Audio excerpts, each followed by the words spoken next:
Hi there, listeners. This is Jim the Keys bartender coming to you from Key Largo.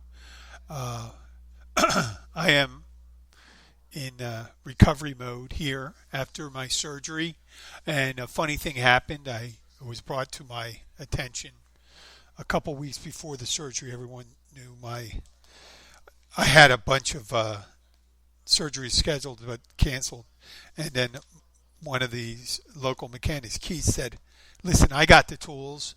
Come over to my place and I'll just cut it out of you, the tumor. And I told him, I said, "Oh, okay." I said, "You realize there's a bunch of nerves there and stuff like that, and if you cut it the wrong way, you can cause facial paralysis and all this damage. There's some scarring." He said, "Yeah, go ahead. I'll be happy to do it." And I'm thinking, you know, there are there were kind of, I'm sure I had a couple dreams and stuff like that. There were sure things that how hard would it be for someone to just come out and just cut out this tumor that was so tantalizingly close to my the skin surface, but it was sitting on some nerves. So I didn't go with the mechanic. I decided to go with Dr. Shell, who did an excellent job with TNT Associates and Baptist Hospital, and I'd like to thank that crew again.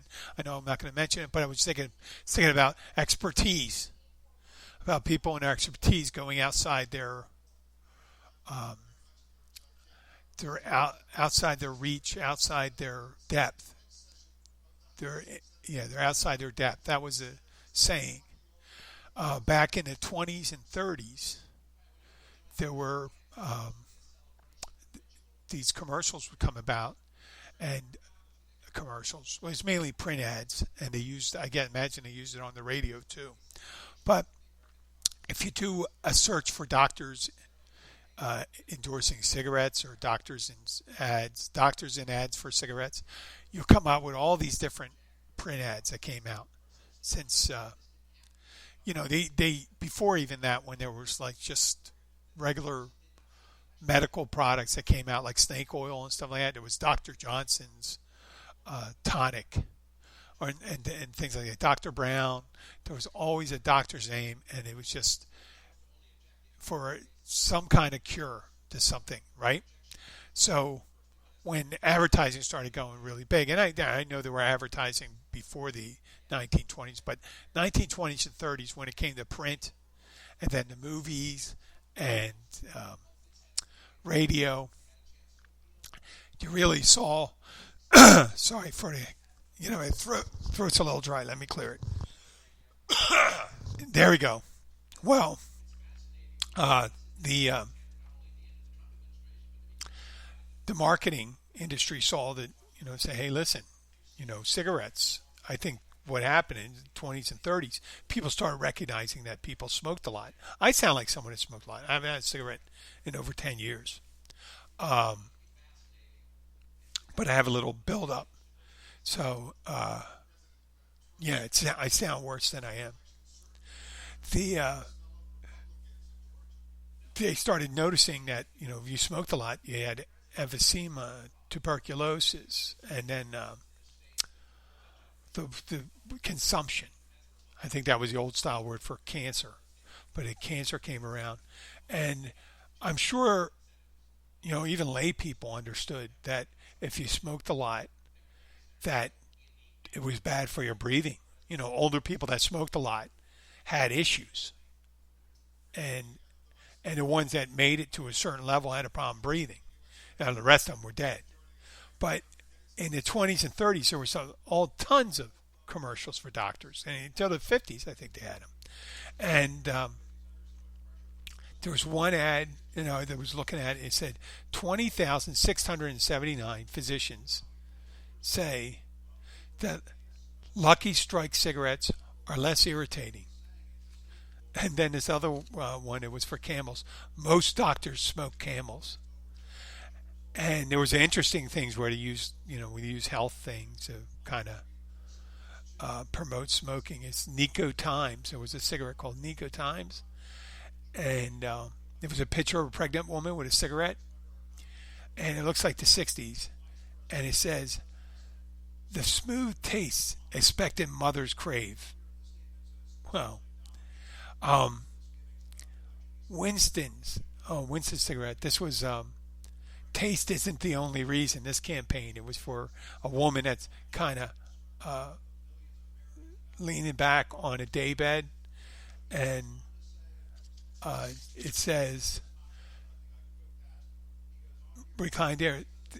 Camels cigarettes provide a uh, soothing mood wise. It was soothing mood wise and good for your attitude. And then on the opposing page, they had a picture of a cutaway showing a womb with a baby in it. So there's a picture leaning back with a cigarette. On the other side, there's a baby. I mean, I thought it was a joke. I thought it was one of those The Onion posts, but it was a real ad. And getting back to the Winstons, the best ad was this lady, a pregnant lady with a cigarette, and it says, Winston's, taste isn't the only reason. And then it goes in apostrophes. People are always telling me that smoking causes low birth weight in infants. Now wait for it. You don't know what's going to happen. So people are always telling me this is their opening for their advertisement. Where could they go? People are always telling me that smoking causes low birth weight babies. And they can say, well, that's not true. They could have said that's not true. Or in most cases, that's not true. There's very heavy babies. But it goes, talk about win-win. That's right after causing low birth. An easy labor and a slim baby and the full flavor of Winston's. So it says, yeah, it does cause birth weight. Matter of fact, what's wrong with that? Low birth weight makes it easier to pass the child. And you have a slim baby. Was that a thing at a time in the 50s and 60s? People going, oh, your baby's fucking huge. It's fat. It's got a lot of cellulite, a lot of baby fat. I mean, that's what they need, baby. Do people really want a slim baby? Now that looked like an Onion ad. Talk about win, win, win 3 times. An easy labor, comma, a slim baby, and the full flavor of Winston's. What the fuck? That was great. Oh, man. I just laughed when I saw that. I'm sorry. And Chesterfields was running an ad campaign to study smokers that smoked Chesterfields for 10 years. And the only thing it said at the end, after 10 years of studying Chesterfields, they saw no increased issues with ears, nose, and throat problems and irritation. So what yeah, but the people that live without cancer, they did really well too. So, I mean, that was a pitch. They used science. And used the negative effects in the Winston's ad. Well, that must have been really reaching, you know. But you think of anything and turning a negative into a positive. What do you mean? Smoking causes low birth weight babies. Wow. I have an easier delivery and I have a skinny baby. What the fuck? Give me a cigarette. You got a light? How about a cigar? I want a real low weight baby. So I hope that you know what? I'm going to go and look at it again. But that Winston said that was pretty good. Radiation. Imagine if people saying like, well, they came up with nuclear powered homes, right? But the power plants were unsafe and they leaked radiation. And someone ran an ad and said, I was told that if you're exposed to radiation, you lose hair and you have a hard time eating. That's a side effect of radiation poisoning. And then they said, well, I've been trying to get rid of this excess hair and trying to lose weight. What a win-win. A little nuclear radiation may do me a little good. Yeah. So, it's just like, almost anything. Just like, your liver the liver transplant. Oh, drinking vodka reduces liver function. Well, my doctor told me that my liver functioned too strongly and it scrubbed my blood too well. So I needed to do that. So I think drinking vodka would probably be the best thing for me. I mean, using almost anything. Um, uh, God, where have we gone with this advertising in the 30s and 40s? And then they came out in the 50s and 60s. They started slowly making that turn. They still had ads in the newspaper. I remember Virginia Slims. It was always like a tall, skinny, beautiful woman smoking a cigarette, living the great life. You know, having a cigarette, living the great life. I mean, I don't know how living. I understand how nicotine reduces. I smoked 2, 3 packs a day at a time. I sound like I smoked 2 packs a day today, but I don't. I'm lucky I don't, and I can't imagine why. Someone, if you were a doctor, you would have noticed that the patients that didn't smoke had better when they got older. They had better lung capacity than the ones that did, and the ones that survived. I mean, I'm sure that if you worked long enough, you would have seen it just anecdotally. I noticed that people smoked were more likely to die. I don't have a lot of patient smokers that are over 70 years of age. I mean, every so often they got someone who's 100 years old that had a cigarette every day. Blah, blah, blah, blah.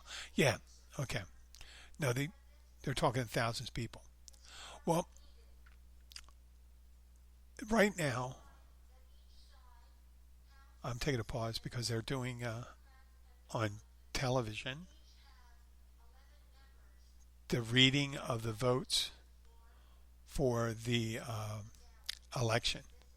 And last night, I did a show and I was thanking Atlanta for listeners. I do appreciate Atlanta and Georgia, Illinois, Illinois.